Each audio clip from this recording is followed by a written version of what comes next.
Good morning, everyone, and welcome. Let's start our class today with the prayer. Heavenly Father, Divine Mother, friend, beloved God, Guru Preceptors, Jesus Christ, Babaji Krishna, Lahiri Mahashaya, Swami Shri Yukteswarji, beloved Master Paramahansa Yoganandaji, saints of all religions, we bow at thy feet. We ask thy blessings on our class today. May we feel thy presence in our hearts. We long for thee. Bless us today and always. Om Shanti, Shanti. We have a song first and then a talk by Swamiji, an excerpt from a talk. You're welcome to sing along on the song.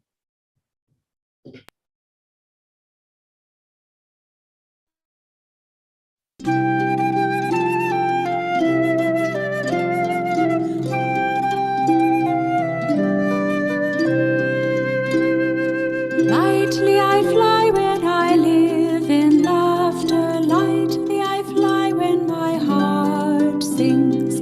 Lightly I fly when I live in laughter. Lightly I fly when my heart sings.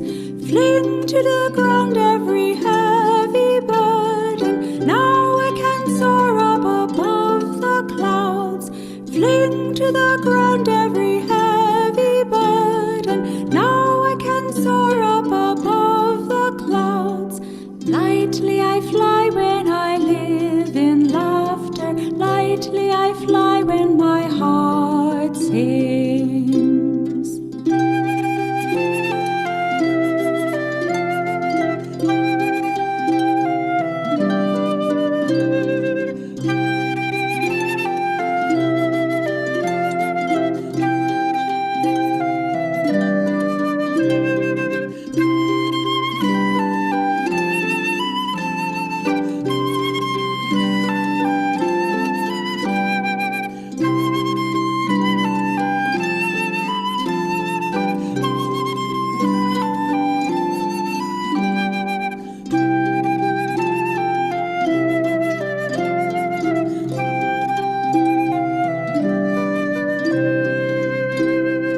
Lightly I fly when I live in laughter. Lightly I fly when my heart sings.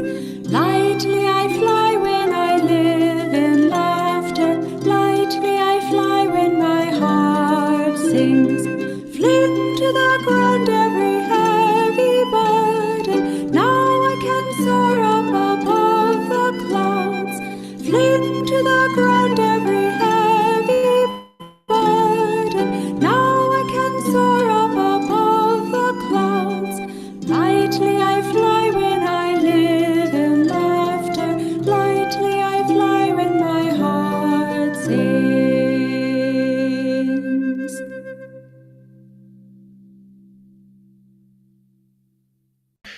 You ought, indeed, those who come here, and I don't say that everybody should live here, everybody belongs to this family, and so on. There are many times that I've recommended to people that they join some other spiritual work, because I'm not trying to swell the ranks of this army. We're just here loving and serving God together. Somebody asked me, what is Ananda's mission? And I said, we're here to have fun.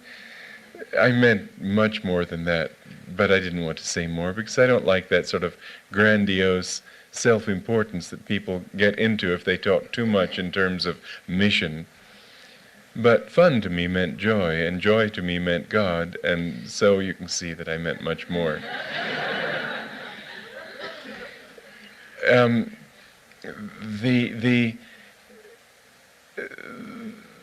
When people come here and feel that, wonderful. But remember that just feeling it isn't enough. Just thinking, I've seen this happen. I've seen it happen especially in groups that are very sort of emotional in their taking everybody to their hearts. I sort of had this feeling at Findhorn the first time I went there that the unwritten motto there was, if it moves, hug it. And it just seemed like you couldn't turn a corner without being waylaid by somebody who was there to hug you. And some people feel a sort of a great, oh, how wonderful, this great sort of all-embracing human warmth. But an emotional feeling like that is it's not arriving. That's the thing, that you get into the delusion that you've arrived, because here's a group of people who love me so much and they're so warm and everything's going to be all right from now on. Well, any group that gives you that feeling too quickly is likely to give you the delusion of compromise, to think, well, it's all set, I don't need to do anything more. I'd much rather be in an environment where there's challenge, where there's the need to growth. Master didn't, it was obvious that he loved us, but I never saw him expressing that kind of love to people who hadn't yet learned to meet him on a high spiritual level. Good morning again, friends. I'd like to start with brief reading. Swami Sri Yukteswar named his hermitage association Satsanga, meaning fellowship with truth. The word Sangha refers to fellowship with other human beings with similar spiritual aspirations, as well as fellowship with God in meditation. That's from Ananda Online. And then from How to Be a Success, this wonderful book by Master. He says here, we must be careful with whom we associate, because we are continually exchanging magnetism with other people through our thoughts, through shaking hands, and through looking into the eyes of another person. As soon as we shake hands with someone, a magnet is formed. The person who is the stronger gives his vibration to the other person. We become like the people we mingle with, not through their conversation, but through the silent magnetic vibration that goes out from their bodies. When we come within the range of their magnetism, we become like them. It's a very, very important topic and a very important words from Master. I remember years back when I was living on my own, and I was a part of Ananda, but let's put it that way, a part. And another part of my life was going on other tracks. And then they started an ashram in Palo Alto. I was living and working in Palo Alto. And they had a bookstore there as well, East-West Bookshop. And I went there to the bookshop. I really liked all the people. I had been at Ananda Village in a program, and people had said, well, Dhyana, why don't you move into the ashram in Palo Alto? We've got a bookshop, we're starting an ashram. And I thought, oh, I'm not going to do that. And so I went to the ashram every day because I liked the bookshop. It was right near the house. And I liked the people. They lived in the ashram. And I went every day, and we went out. We did played sports. We played tennis together. We would come back. We would meditate. Then we'd have dinner every day. So then people said, that went on for some time. And then people said in the ashram, well, why don't you move in? Because you're coming every day. No, I'm not going to move in because I want to be on my own. And they said, okay. So after a while, Master made it so clear that I had to move in. Some circumstances happened. And so I did move in. And what the meaning of this, telling you this, was the joy I felt. Still, that was like 35, 40 years back, the joy I felt at moving into that house. There were only 4 or 5 other people. I didn't really know them. I lived in a tiny room with another woman on the floor, on a futon. But the joy of getting into that environment with spiritually minded people, meditating every day, having deep discussions, having joyful times together, but the vibrations of that house and those people were completely different from what I was used to. And it was, I just can't tell you how uplifted I felt from just moving in.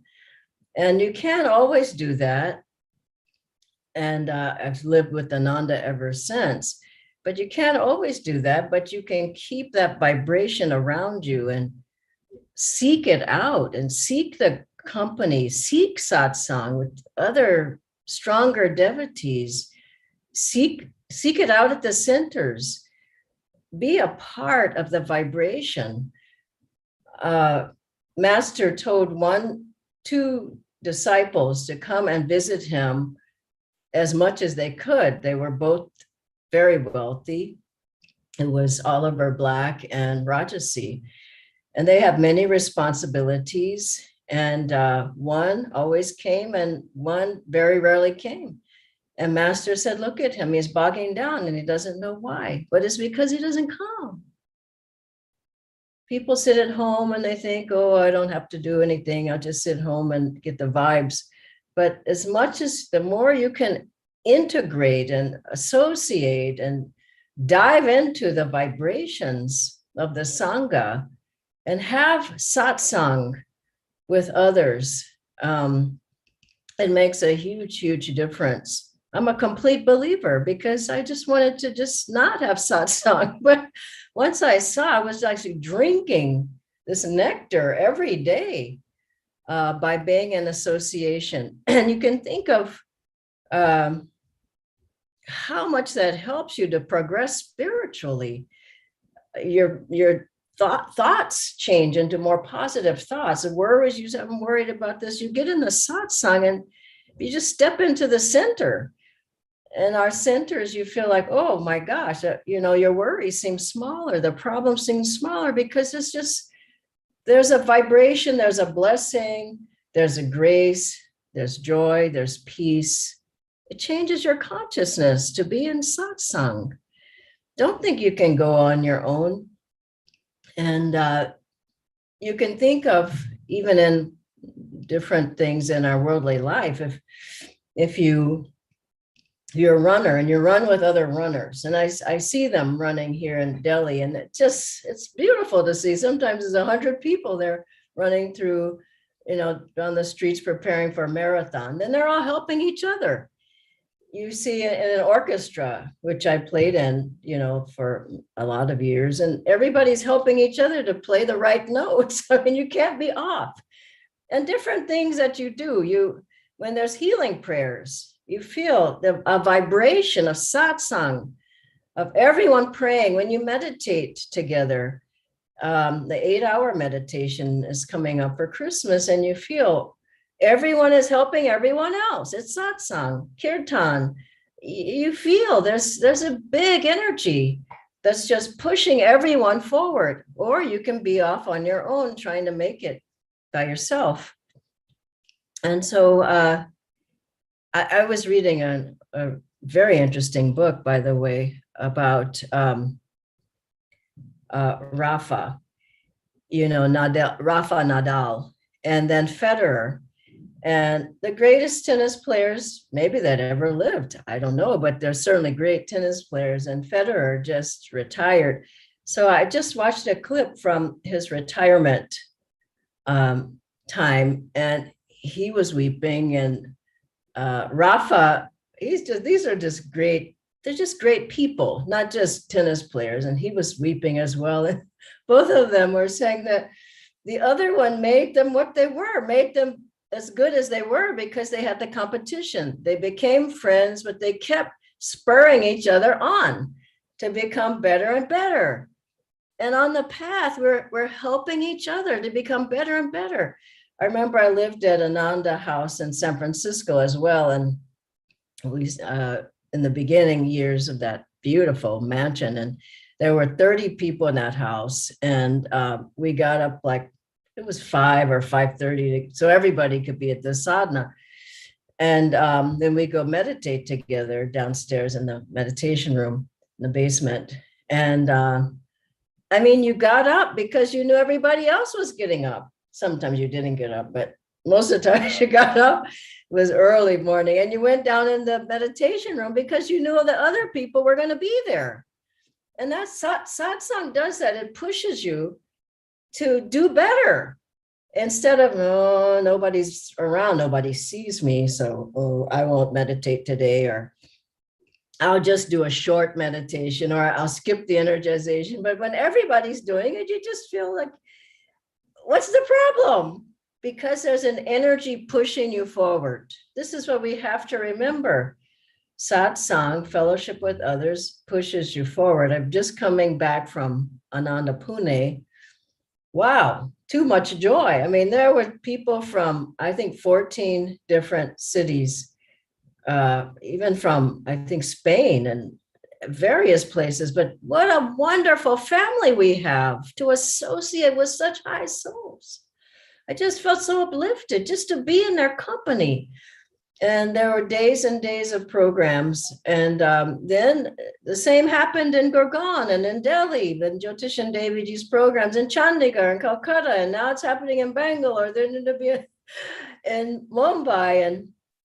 And the association with such high souls, it just brings so much upliftment and joy and freedom. And you just feel after you with such, in such circumstances, you just feel like you can do anything and you can make progress spiritually. So association with others, and seek it out, as I say.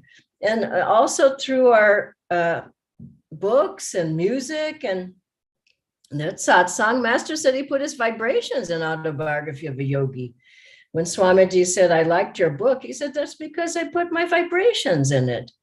And meaning you open those books. I mean, sometimes I open the books we have and I just say, just that my eyes can look at these words. What a blessing. What a blessing that I even have any association with Swami Kriyanandaji, with Master and with all the masters. And then the music that we listen to, it's satsang. It's very uplifting. Swamiji said, if you want to get to know me, listen to my music. So you're associating with him.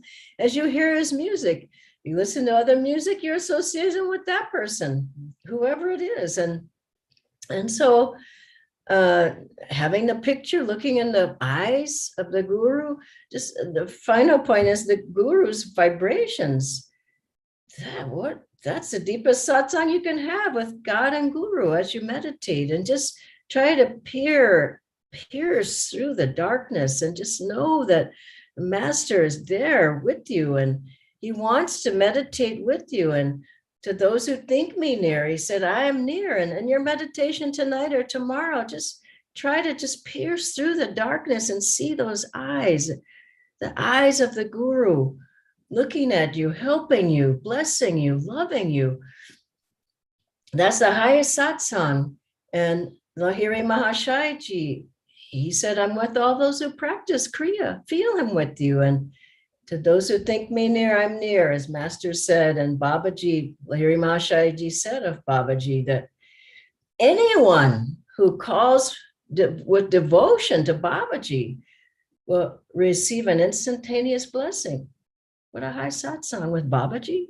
I've heard stories of people who've gone to Babaji's cave who had troubles walking up or lost their shoe or whatever happened. And somehow they got help walking up to the cave. And that's Babaji's blessing. And in our Kriya, finally, to remember is that the masters want to meditate with us. I remember a man who had a lot of problems with Kriya.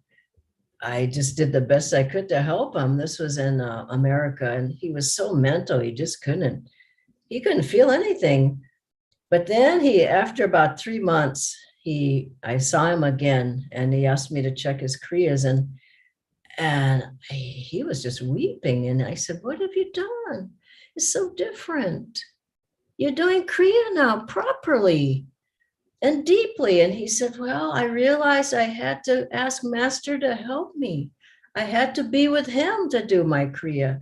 Remember it. And one man who was we sent him the Kriya lessons in Bolivia from America. And he was the first person that we sent a packet of Kriya talks. We made special tapes. There were tapes and talks, and we had the written lessons and that we made and everything, and the rose petals and everything. For those of you Kriya bonds, you would know. So we sent to him the whole packet, and I was serving in the Kriya Sangha in America then. So I called him after, I don't know, sometime, a week or so, and I just asked him, did he get the packet? And we had a bad connection, and so I was shouting in the phone, "Did you get the packet?" And he was shouting back, and I could barely hear him. He could barely hear me, and I just said, "Did you understand everything?" And I said, "Did you understand?" I named the different parts of Kriya. And did you understand this and that?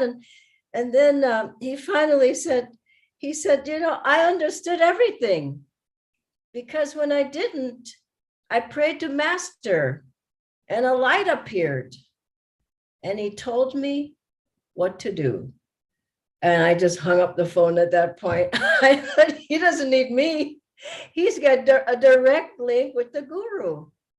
And so let's remember that the satsang with Guru Bhais, the satsang with all of our masters, the satsang with the Guru, the satsang with Divine Mother, the satsang, if you can't do anything more, satsang by reading the books, listen to the music, have it a part of your life. Satsang going to the center, satsang online, be a part of the online community, home study family, but be a part inside of the Sangha. And instead of on the sidelines, hoping that you're going to get the same, you won't. We've tried it. It doesn't work. Be a part. Put your heart into it. And when you're feeling low and the Guru Bhais call you, they pray for you, they come visit you. And when you step in the center and you're giving to the other Guru Bhais, really, there's no association like that. What a great gift that we have the ability to have so much satsang every day of our lives. God bless you all.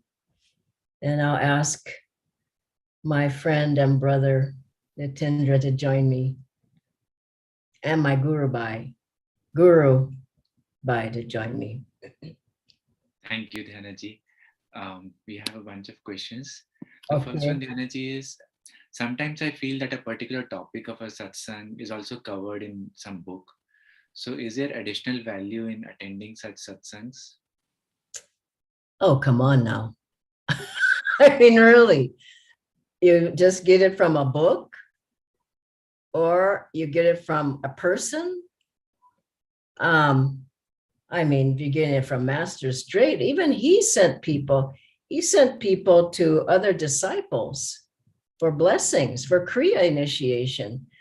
I mean, people who say I'm only going to get it from the book or the lessons, I can say my own experience. I did that. I only had lessons before Ananda from another organization, and I was completely lost.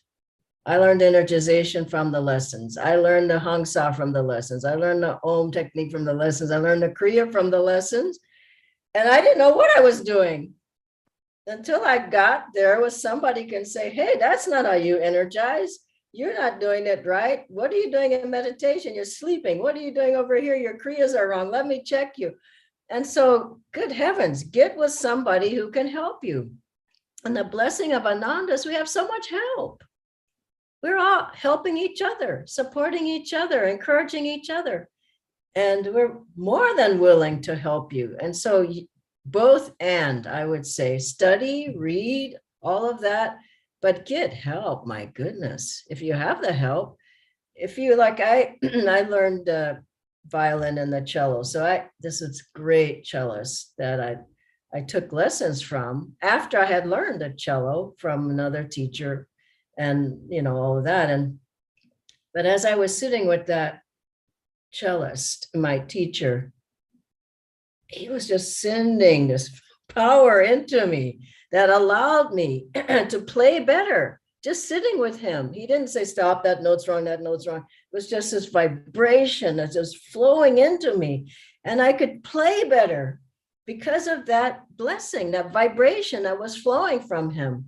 So that's what you get from a teacher, a class. I mean, you could just get the book on how to be a success and sit in your room and fall asleep while you're reading it.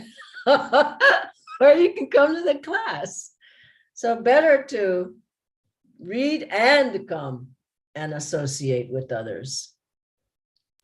Thank you, Dhyanaji. The next question is, I'm too new to Ananda. So is there anything that I can offer rather than just continue to receive while being in satsang with long-time devotees? Now, let me just make this clear. Satsang is two ways. It's not one way. I just take. So how do you receive from the guru? You have to be open, you have to be willing, you have to be uplifted, you have to do your part. And even in a satsang, you should be praying for the person giving the satsang. You see some people, they're like this. In the front row, it's like, come on, sit in the back if you're going to look like that. But you should be giving energy out. And when you're in a kirtan, sing, for God's sake. I can't sing, sing out with joy. If you're in the meditation, meditate the best you can. Don't fall asleep or look at your phone or read a book, put out energy. And when you're at the center, ask the center leader, whoever's there, just say, how can I help? Bring the flowers, bring prasad, set up the chairs, and during whatever event it is, put out energy. It's a very good question. Put out energy. The more you put out, the more you're going to get. The less you put out, the less you're going to get. Somebody who's sleeping in the back, they're not going to get hardly anything. The person in the front, who does the teacher give the most to? The one who's giving the most. If the person in the front row, the teacher asks a question, I know, and the person in the back never raised their hand, who's going to get the most? When we learned Italian in Italy, we sat in the front row. The teacher only spoke Italian. That was difficult, but he said, who wants to come up here and be a part of this dialogue? I do. There were 5 or 6 of us. We couldn't speak a word, but we learned because we put the energy out. Thank you so much, Dhyanaji. We have 2 more questions. Okay. Is there any special benefit of doing even outward activities like traveling, cooking, shopping, playing, along with Guru Bhais rather than with other friends and family who perhaps also have a different lifestyle? Master said, have a spiritual bodyguard with you. Now that's pretty strong. And he said, don't go to restaurants. Now, Swamiji said, because of the vibrations, and Swamiji said it would be a sad life if nobody at Ananda could ever go to a restaurant. But he said, Master wouldn't go in. He would sit in the car and he had some dried fruits, nuts, whatever, and he'd have those in the car. He'd send the others into the restaurant, but he didn't go himself. But I said that so how strongly he felt about company. And some yogis, I've heard they don't eat on airplanes because of all the heterogeneous vibration. So have somebody with you as much as you can who is a Guru Bhai, that travels with you, or, the least you can do, and the very least is have a book with you and the music. So you're in a place that has weird vibrations. I just start reading and I put on my headset and listen to Swamiji's music. And I'll do that on an airplane, So just be, most of it is being aware. People have no awareness. They go do anything. You go into a bar. Why are you in the bar? One time I wasn't at a bar, believe me, but I was at this occasion of somebody here. I was sitting there with all these other people who I didn't know, and the person who invited me was nowhere around. And the thought kept coming in my mind, why are you here? You should not be here. And it wasn't a bad event. It was just something I shouldn't have been at. And I was by myself. And I thought from that point on, I won't be in these situations anymore. It was clearly in my mind, Master saying, why are you here? So when you feel that and you hear that, don't go in those environments. And Swamiji, he was going through San Francisco, this sort of low vibration area. He was meeting a person who was going to help him with his music. And he felt all this bad vibration all around him in this area. And he said he just chanted Shri Ram Jai Ram the whole time till he found the place where he had to have the meeting. But don't just say, oh, it's okay. It's not okay. And you can do Om Tat Sat, hands front and behind you, as we've learned, energized before, chant in your mind, chant Om Guru. Don't go out just thinking it's okay. You come back, and when you come back, the other thing is cleanse your aura. Do more chanting, do more kriyas, cleanse your aura, because that it's like smoke. You go in a smoky room, Master said you come out smelling like smoke. So don't think it's okay. It's not okay. Cleanse your aura and strengthen yourself afterwards. Thank you, Dhyanaji. One last question. How was your experience to be in satsangs with Swamiji? That's going to take a long answer, but I'll make it short. You would go in the room, maybe with some worries, and you come out and they were gone. That was the short answer, because you were so uplifted in his vibration. And it wasn't that he sat there and said, now your problem is this, now I'm going to help you. And I'll close with an example so people understand. So I was on the phone with Swamiji once in America. He was in India, and I was going through a difficult time, and he knew it. And but I had to be back in America to come back to India. So anyway, make a long story short. So somebody from here was one of the acharyas called me on the phone from Swamiji's house. And they were saying, well, how are you doing? I said, I'm not doing. Oh, yeah. And then they said, Swamiji just walked into the room. I said, don't give him the phone, please. Don't give him, please do not give Swamiji. Hello, Dhyana. I said, I was just so embarrassed. And he says, how are you? And I said, well, and he says, well, what are you doing? He didn't wait for the answer.